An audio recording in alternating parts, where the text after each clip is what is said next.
everyone, I'd like to welcome you to this part of the Building the Thunder series on upgrading my 2009 Harley-Davidson Ultra Classic that I'm doing sponsored by DynoJet.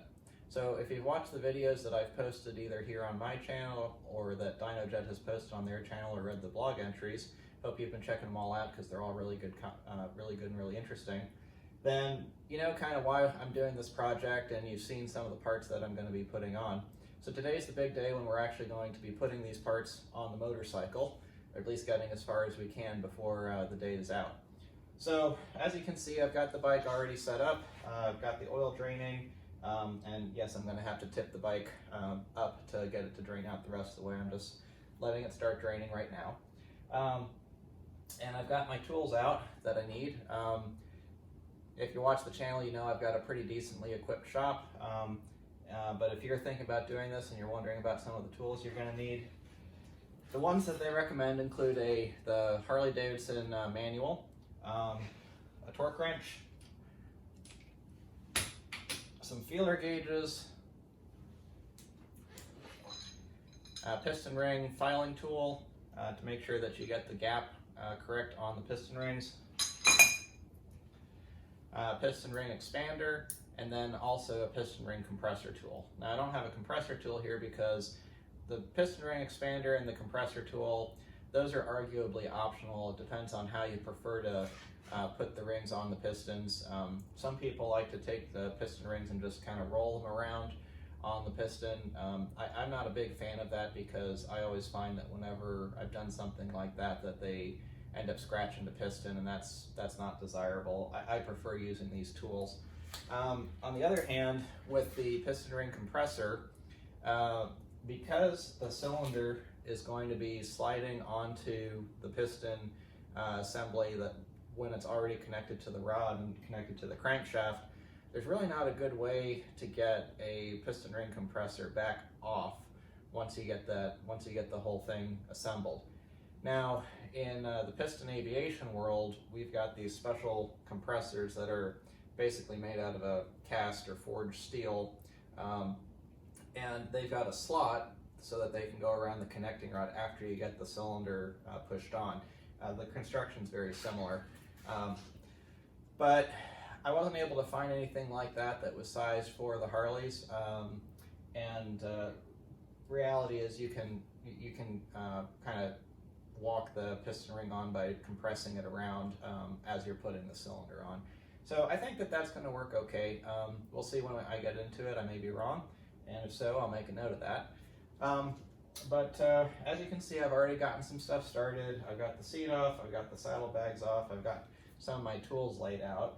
So we're going to start off by taking the parts off of the motorcycle. I'm going to get the air cleaner off, I'm going to get the exhaust off. I've got these little heat shields that came with the bike that I really like having, but I'm going to need to take these off because they're going to be in the way. And I'm going to need to take the gas tank off. I don't think I'm going to need to take off the leg guards. I think I can get away with leaving those on, but we'll find out.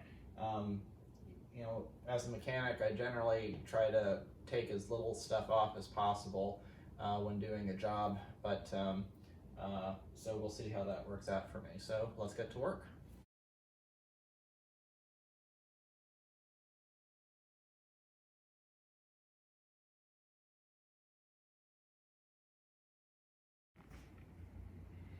I thought I'd pause for a minute here and kind of show you where things are and some of the stuff I've done with a few tips.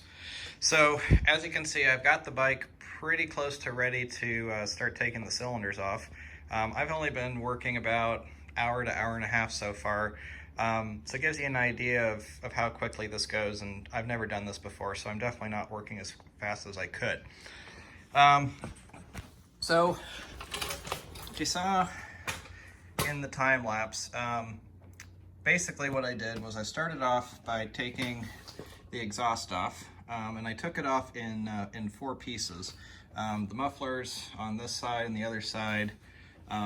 There's a crossover pipe that goes underneath the motorcycle, and then the Y pipe over here. I was able to just take off from the 2 cylinders as a single piece.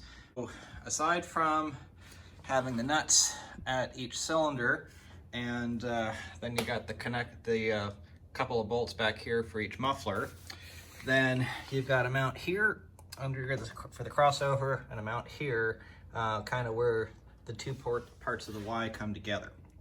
One thing that I forgot to mention when I was listing out the tools that you need are a good assortment of Torx bits.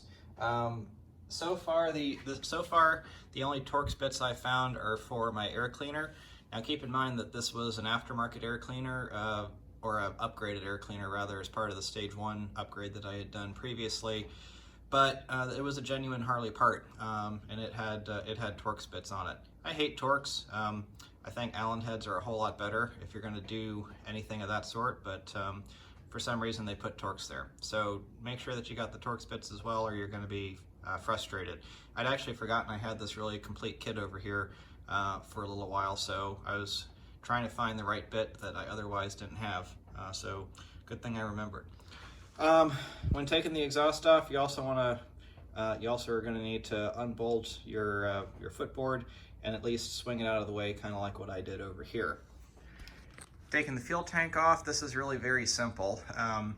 There's a single bolt that goes up on the top right here, and then once you take that off, and then this bolt down here, you can swing the cover out of the way. The fuel tank is then held on by 4 bolts, 1, 2, 3, and then a 4th one on the other side. So down over here, there's this quick disconnect, and this you just pull up on it with a couple of with 2 fingers, and then you pull the fuel line out from the bottom. I gotta say, this is really quite simple so far. I'm used to working on a lot of cars where sometimes it's simple, sometimes it's not. This is a really well done, easy to work on bike from what I'm seeing so far. Another tip I'll make is figure out a way to organize the parts that you take off of the bike, as well as your hardware, so that you don't lose it. A lot of this stuff you're going to need when you put it back together. So I've just got a box over here and keeping the air cleaner and some of the other parts together. So you can also see I've got all of the connectors, all the electrical connectors taken off. There's a couple of connectors for the oxygen sensors, which I'm going to plan to reuse, and then connections for the throttle body assembly, which includes the throttle butterfly valve. Remember, this is an electronic throttle body, so this is all electronically controlled. I believe that's going to be your manifold pressure sensor. You got your 2 fuel injectors over there, and then on the other side you've got your cylinder head temperature sensor right down here. I've taken a glove and put it over the fuel line with a zip tie to just try to keep debris out. Always a good practice. The last thing you want is debris in your fuel system. So the next thing I'm going to be doing is taking out the 4 Allen head screws to get the little intake manifold off, and then I think we should be ready to start getting the heads off. Let's get back to work.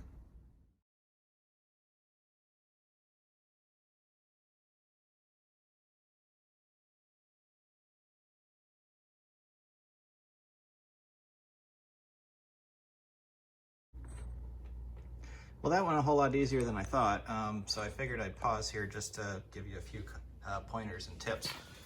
So, so you can see I left that bolt in there, and I actually could have left the other bolt in, because this intake, you can see, is slotted for those left side bolts. Also uses kind of an O-ring for a seal on each side, so reality is this actually comes out pretty simply. The bolts are kind of tight to get at, and according to the manual, Harley-Davidson sells a special tool. Not surprising, and I'm sure it's pretty expensive. I was able to just use a standard Allen key, and that fit in there. Took a little bit of work, but it worked out just fine. It looked like I might have had to pull out the cylinder temperature sensor over there. Next step I'm going to have is going to be taking off this mount, and then we should be ready to start pulling the cylinders.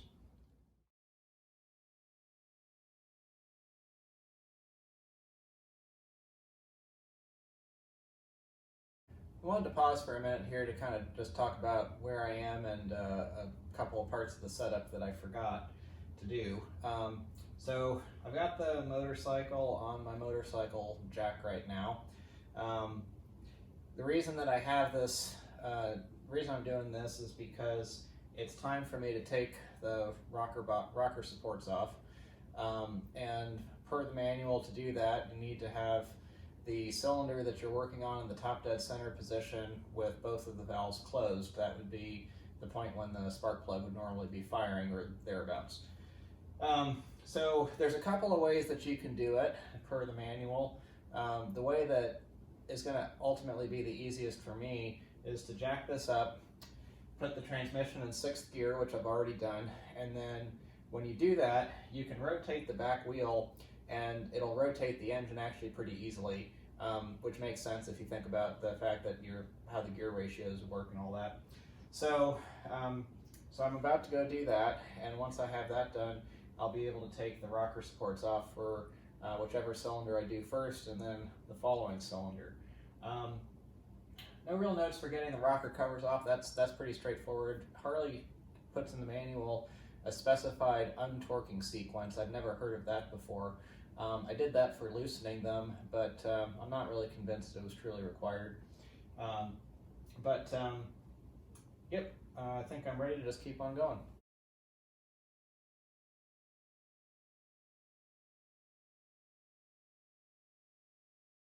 Figured I'd pause for a second here and kind of talk about where we are. So at this point, the rear cylinder is basically completely disassembled.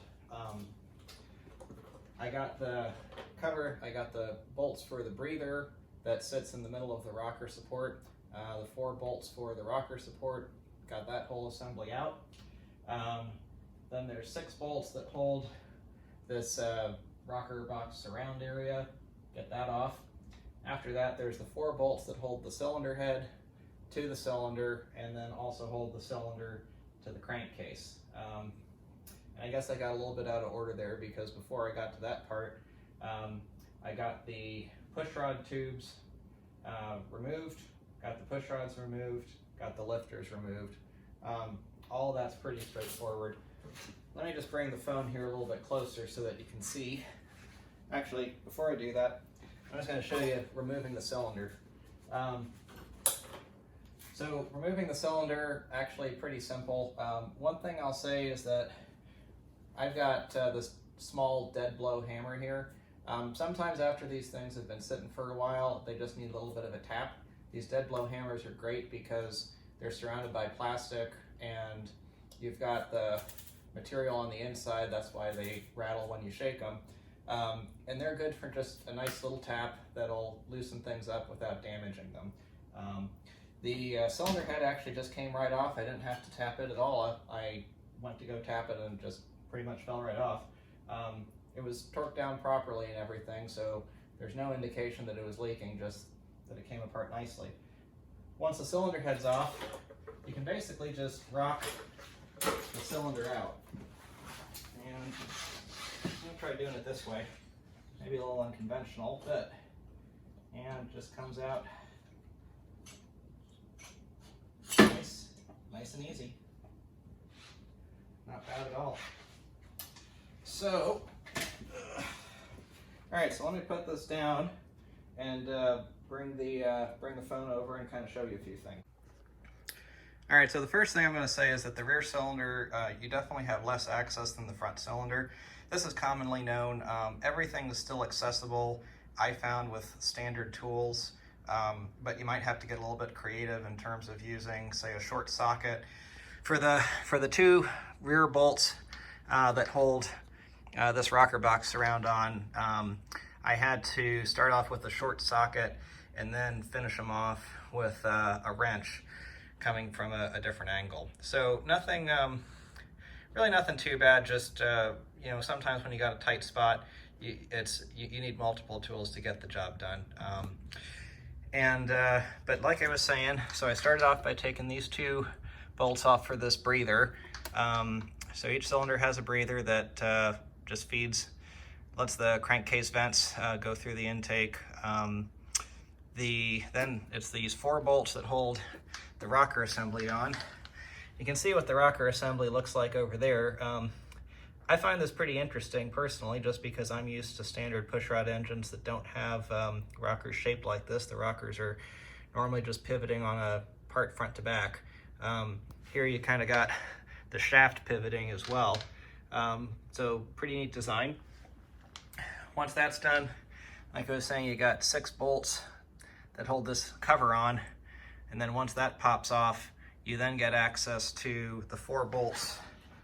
You can kind of see that there's holes for 4 bolts that hold the head and the cylinder on.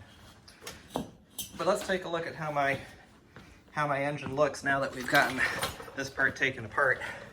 So remember, I'm going to be reusing the stock heads, and these valves are looking really good. The exhaust valve just has a nice pattern to it, not showing any signs of being burned or anything, which is good.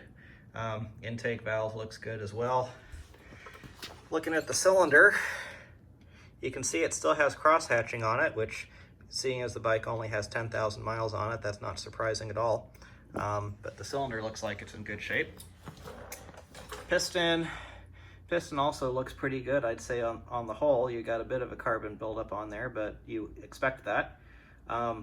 Maybe even a little bit more carbon buildup than I would expect, given how lean the engine was running in its configuration.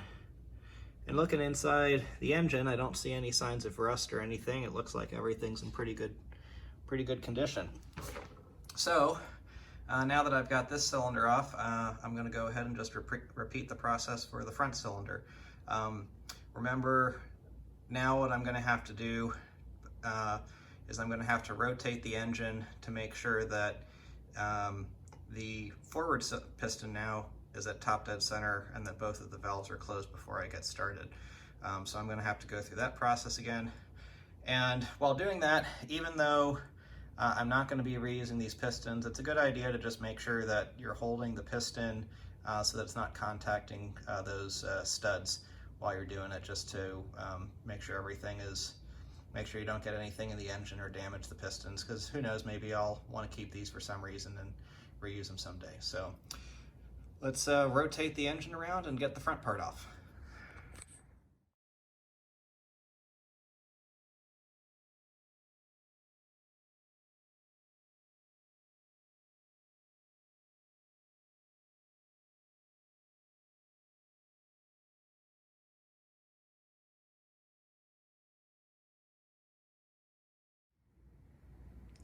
Alright, so as you can see, I've got both of the cylinders off completely now, and I've also got the cam cover off.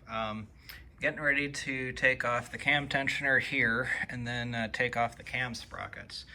Now, Harley-Davidson sells a cam locking tool, which I do not have, that basically just goes right between the teeth here to try to lock it. One other tip that I saw that I think I'm going to try is just leaving the bike in gear and then holding the rear brake with my foot while I'm trying to loosen the sprockets. That seems like it ought to work, and kind of similar to what I do on cars sometimes. One thing that I hadn't noted before, when you're taking all the stuff apart, it's good to have some sort of a system to try to make sure that you keep track of everything and keep track of which cylinder it was on, the front or the rear, and where it was located specifically. A lot of these parts you're not going to be reusing on this kit. For example, the kit came with new push rods, and I think it also had new lifters in it. But it's always a good idea just to keep everything organized, because some of it you're going to need to use and some of it you may not. The stuff that you don't need to reuse, you may want to keep for some other reason. So I just always like to keep things laid out. It doesn't look particularly neat over there, but it is organized enough so that I know where things are. So let's go ahead and try to get this off and see if we can't get completely disassembled. Figured I'd move the camera over here to maybe get a better view of where things are and kind of talk about the current status. So we're just about 100% apart. couple, and I found out that I'm not going to be able to complete the project today. Important tool that I'm missing is these inner cam bearings. Need to have a special removal and installation tool that I don't have, so I need to order that to get them out. If you look on the forums, there's some debate about whether or not you need to replace them. The thing I'll say is that when you take a look at the new bearings, and I don't want to take it out because I'm not ready to install, but if you look, you can see that these new bearings are basically 100% rollers. You have rollers the entire way around. And if you take a look at these stock Harley bearings that are in there, they have a cage, and you've only got about half the number of rollers. So it's pretty obvious that the new ones are going to be a better, stronger design, just based off of that. Now, I talked to Joe at Powerhouse Dyno about this to get his input. He did the initial dyno run, and he's going to be helping out with the final dyno tune. And he said that he always replaces them, that he's seen them fail quite a lot.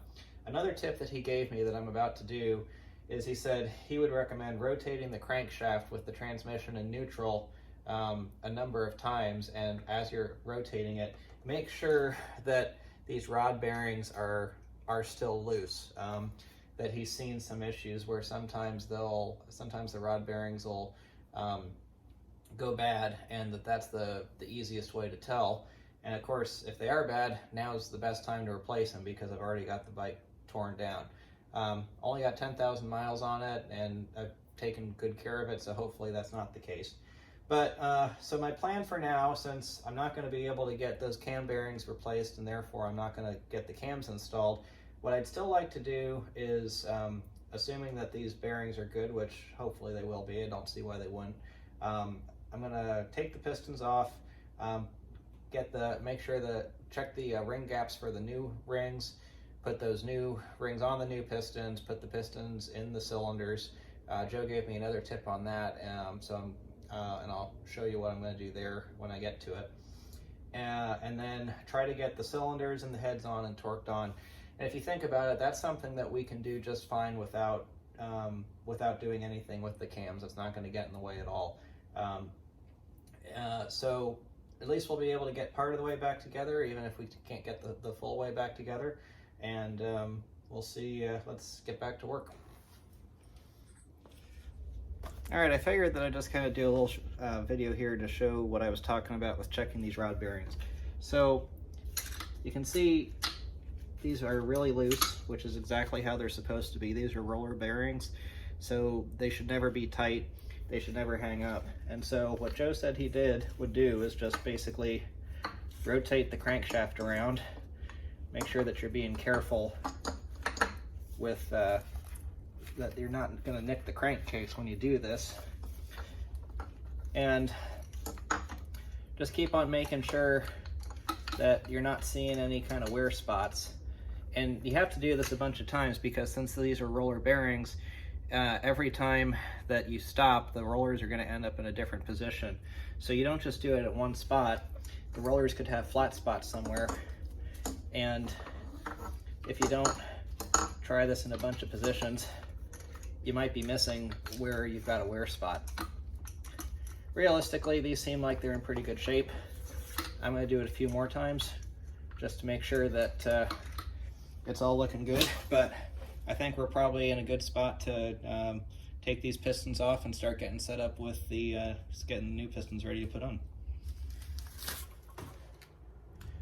I moved over here to the other side of the garage to start getting the pistons and cylinders set up and ready to put back on the bike. So the manual first says to take some hot soapy water and then follow it up with brake cleaner to make sure that the cylinder bores are completely clear and free of debris. I've already done that, and then I've applied a film of oil like what they recommend. I just took a little bit of the oil that I'm going to be putting in the engine, which I decided to go with some Mobil 1 V-Twin 2050. So then you have to get the rings into the cylinder, and make sure that they're aligned square. So the way that they recommend that in the instructions is just to take one of the pistons and just push it down a bit so that you have it completely square. You can then pull it out and you can see, kind of see that the ring is in the cylinder. So once you have that, you take your feeler gauge and then you make sure, then you check what the clearance is on the gap. I've got the second ring in there, and it says on the instructions, so for the second ring, it says on the instructions that the gap should be 32 to 35 thousandths, so if it's anywhere in that range, it's considered acceptable.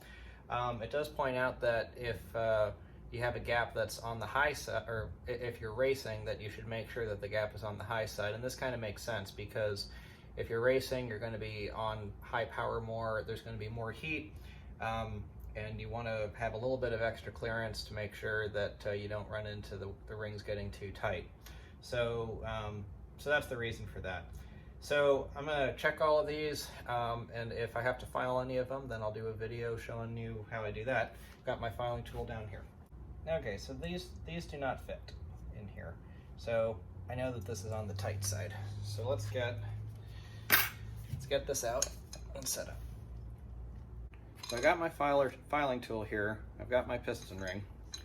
So you basically just put the piston ring on the tool like this. It specifically says in the instructions to only file one side and make sure that you're filing inwards. So you want to make sure that this wheel is turning such that the abrasive material is going to be filing the ring inwards towards the center of the piston. So I've actually never done this before, so I'm not quite sure how much I'm going to need to do. Did a little bit there. Make sure it's cleaned off. The ring's back in. Now I'm going to take the piston, make sure it's square again.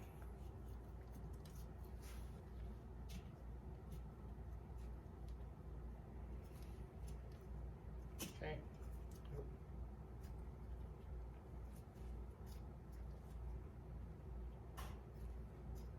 All right. That looks square. However, I'm going to double check it if this is correct. I don't think it will be. All right, so now let's see here. Well, it's definitely better, but it's not quite there yet. So I'm just going to keep on doing this until I get this correct. And once I do that, I'm going to keep on, I'm going to repeat the process for the other rings. All right, I've got my rings filed for this first piston, and I'm ready to install the second ring and the top ring. I've already installed the oil control rings. One thing that they do point out in the instructions is they have a particular orientation that they want you to put the gaps on each of the rings. And that makes sense because basically the idea is to keep the gaps offset so that you don't have all of them lined up together and having all the combustion gases going through. So I've got my second ring, put that one on first, you could say. The oil control rings were first. Put it in this expander tool. Now I've got my piston, and wow, that just goes really easy. There, all right, second ring is in. And the second ring has the letters M top on it, and those face top. Then the first ring has a little dot there, and that faces top. All right, so get that on. Now let's put this one on, making sure I got the orientation correct. And there we go. Easy as pie. So now what I'm going to do is I'm going to get my ring compressor tool. I'm going to put some oil on this first just to make sure that I'm not installing the whole thing dry. But what I'm going to do is I'm going to get my ring compressor tool, and I'm going to use that to help me install this piston. And I know I said at the beginning I wasn't going to do that, But Joe gave me a tip. What he said works the best for him is to use the tool and then just get the piston in, but only get the rings in and then leave the bottom out. And then from there, I can take this over to the engine and I can get the old piston off of the connecting rod, and I can kind of put this on as an assembly and put it together. And that makes a lot of sense. I think that's going to work the best. One thing that's really important to note is that you see these piston reliefs in here. One's bigger than the other. The bigger one's for the intake valve, smaller one's for the exhaust valve. So make sure that you orient this piston correctly when you put it in. If not, you're going to have your valves hitting your pistons and you're going to be really unhappy. So let me get the tool here and let's see if we can't get this in. All right, I've got my piston ring compressor on the piston here. I've got it oiled up. I'm orienting this the way I want. I want to do the rear cylinder first. So I've got the intake valve relief on what's going to be the forward portion of it. So now it just slips in here. And this is another one where just a little tap. Remember, these are forged pistons, so they're going to be fairly loose in the bore. There we go. Okay,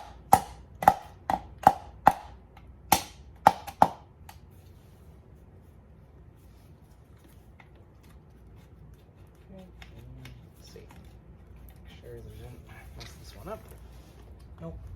That looks good. All right, so the only thing is I got to get this part off. There we go. All right. So now you can see that this is in the bore, piston's in the bore, it's sticking out. I can still rotate it a little bit so that I can get it lined up to install on the engine. So now what I'm going to do is I'm going to go back over to the engine, I'm going to get the old piston off, and I'm going to get that ready. Something I'll point out is that the pistons are held in by, and let's see. Oh, here they are. Pistons are held in by these little snap rings. The old ones are too. When you're taking these out, these have a tendency to go flying, so make sure you're wearing safety glasses when you're doing that. Really don't want one of those hitting me in the eye. All right, let's go get the bike ready, and then we're gonna put this on. I'm gonna point out that there's also some dowels and dowels you need to make sure that you have lined up. There's some O-rings and stuff. We'll go over those before we put it on. Okay, I'm back over here at the bike. I've got my rear cylinder all set up, ready to get on. So what we're gonna do is we're gonna try the method of just getting it on the, start getting it on the studs, get it lined up with the connecting rod, and seeing if we can't get the piston pin in and get the other side circlip on. And if that all goes well and we can get everything on, then I'll probably get going putting the head on. Something that's important to note, make sure that you're oiling the O-rings before you put them on. Just a little bit of oil is fine, and then make sure that you're also oiling the components like the piston, the wrist pin, and any of the other mechanical components. You want to make sure that those aren't starting up dry for the first time. All right, so I'm ready to go ahead and put the cylinder head on now. As you can see, I've got the cylinder in place. I've got the included cylinder dowels in. To put those in, you can just kind of put them in by hand to start, and then I like to use a brass hammer for things like that. Purpose of brass is that it's softer than the steel, so that you're not going to mar it up any. So yeah, if you don't have a brass hammer, if you're careful, you can get away with another kind, with a normal hammer, but brass is really the way to go. I've got the head gasket in place. This is a really nice high quality multi-layer steel gasket. They say it doesn't matter which way it's oriented, just so long as you have the dowel holes in the right location, so you can flip it over whichever way. So now I'm going to put the cylinder head on and torque it down. They point out that what you have to do is put it on, torque it down, and then untorque it, and then take it off, and then retorque it again. So a little bit of an involved process, but I'm going to go ahead and put that on. One other thing to note before I put the cylinder head on, is that I went ahead and I cleaned up the surface. You want to make sure that you have the surface of your cylinder head clean before you put it on so that you have a good seal. You can just use a one of these kind of polishing wheel surfaces. Not polishing wheel, that's the wrong term, but it's abrasive, but it's not abrasive enough that it's going to put gashes into the head surface. So, but you want to clean it up. You don't want to just let it have all that built up carbon on there. You can take the head to a machine shop and have them flatten it, deck it, whichever. And you should always check to make sure that the surfaces are all square, which I've already done. So I think I'm ready to go ahead and put this on. Well, I think I'm going to call it a day. At this point, I've been working on the bike for about 8 or 9 hours, I guess about 9. As you can see, I've got the rear cylinder on, I've got the rear cylinder head on, and I've got it torqued on. Because I ended up damaging one of the circlips when I was trying to install it into the first piston, I don't have enough to do the forward cylinder, otherwise I would just keep on trucking and get that done. But I'm going to have to get that in, get one of those coming so that I can get that work done.